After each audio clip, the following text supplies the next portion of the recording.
everyone, Mia Paulus here. So today we're going to talk about what most business owners get wrong when outsourcing. So outsourcing is a great way for business owners to free up their time and make more money while working less.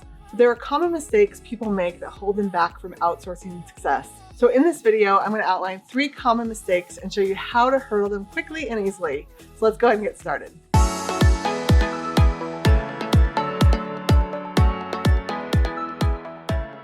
So I have been in the outsourcing space for over 15 years. I don't really like to look at myself necessarily as an outsourcing expert because I just like to solve and simplify business, like solve the problems we have as entrepreneurs and simplify business. But over these last 15 years, I've probably tried the majority of the outsourcing solutions out there. And so hopefully I can give you some of the pros and cons of the different outsourcing solutions. So I have been in the outsourcing space for over 15 years. And I guess you could say I'm an outsourcing expert. Well, I don't really like to think of myself as that because I really just care about solving the problems we all face as entrepreneurs and really care about simplifying business and so we all have to make the same mistakes. Today's video, I really want to talk about a lot of the problems that people face when outsourcing and some wrong decisions that I've seen made. So hopefully I can give you a few tips and really set you up for success in your outsourcing journey.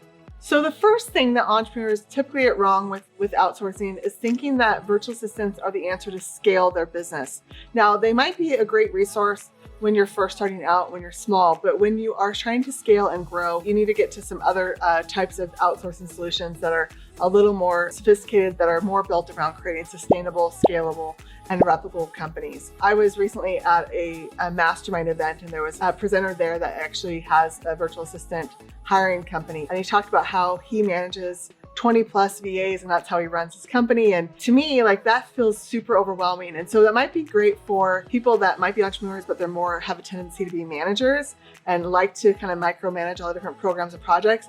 I personally hate that. Like that makes my brain hurt to even think about. So if you're an entrepreneur that wants to really be able to let go, be able to have things kind of run without them and be able to grow and scale without them, it really isn't a scalable model. In the case of this guy though, he was looking for more of a lifestyle business where, he was okay managing it all and he wasn't really looking to really grow his company from where it is. And he created a really simple business model that didn't require a lot of heavy lifting. And so for him, that worked. But if you're looking to really create a real company that can grow to 100 million plus, even growing to $1 million, like even over $1 million, to me, I don't think a virtual assistant is the right solution because if they leave turnover, a lot of times it falls back on you. And now you have to go find another virtual assistant and then you have to go and train them just like a manager would. You have to go and train them on how to do it, how to make sure they do their job well. And so it becomes really overwhelming and kind of frustrating.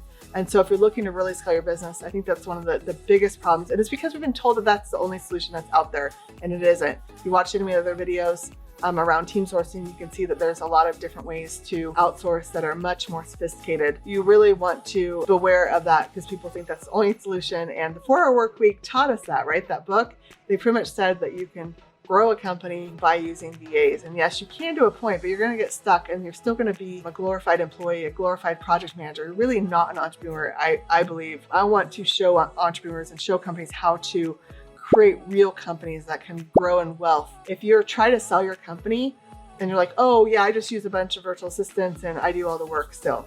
Like that is not going to create a lot of value in your company. And there's cash flow is not the only way to create wealth. You want to create wealth through the value of your organization as well, because that can pay dividends so far in the future, way more than your current immediate cash flow can. So my goal in all these videos is to help you create real companies that can create lasting wealth.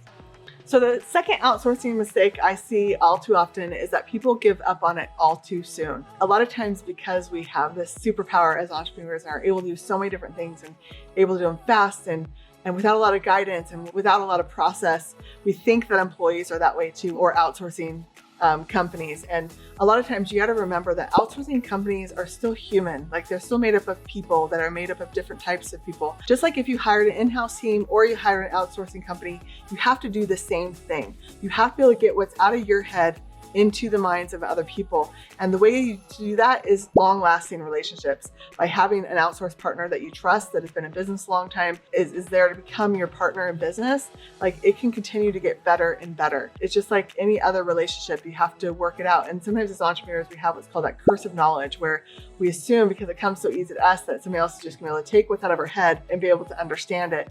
And sometimes we might not be able to articulate things as well as we thought we would, or we might not be able to extract out of our head what came so easy to us and give that information to others.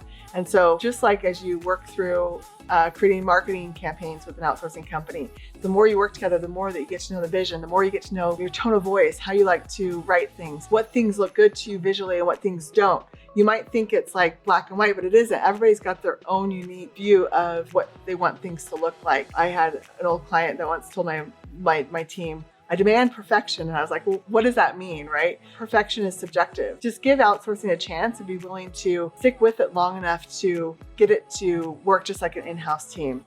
So we have a client that's been with us for, I think, 8 years. We've been managing their support tickets for over 8 years. It kind of, once we got the hang of it, it's kind of been a set and forget about it thing. So choose the right outsourcing company that manages programs and projects and the turnover and the rehiring to where it doesn't fall back on you.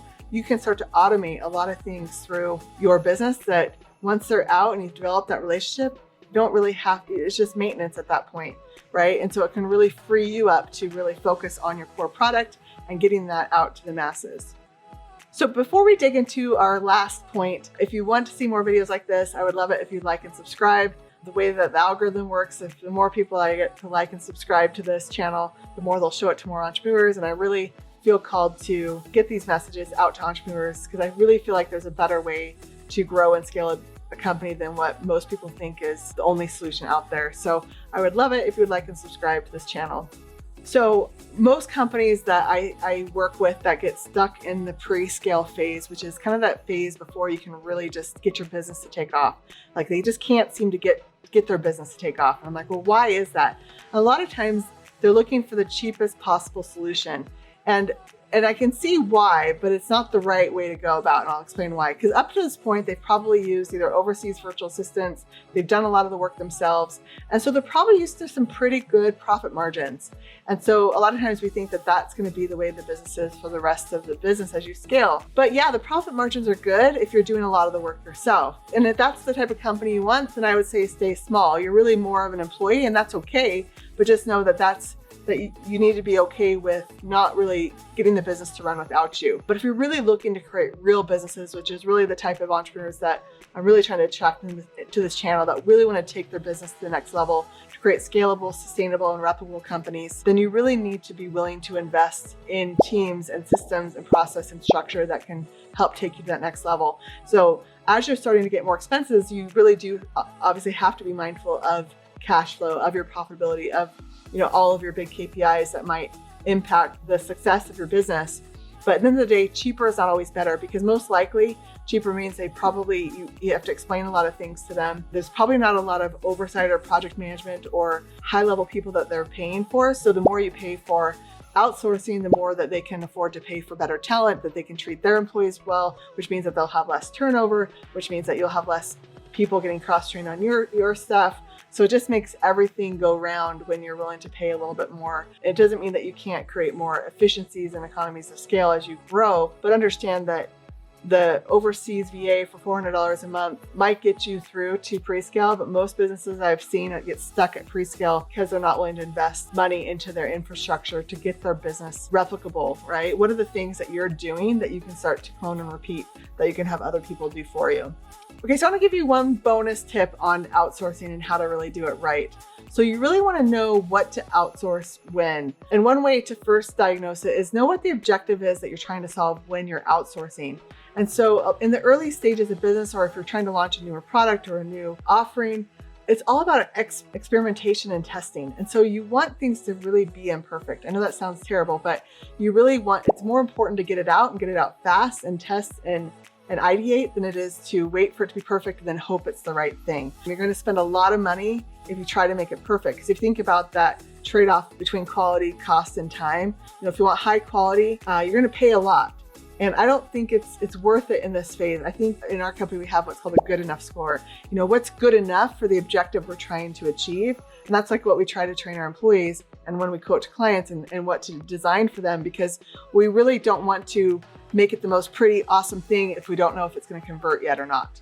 And so understand what the objective is based on what you're trying to achieve and then back into that. So I always have this little risk thing that I talk about where if it's low risk, start when it's 20%, when you're 20% ready to go. I know that sounds like scary because you're like, but I don't have it all predefined yet. That's okay. You can define it as you go along. If it's a little more high risk, then maybe start when you're 80% ready, because you really never get between the 80 and the 100 until you start anyways. Like, you really learn a lot through actually doing and the process.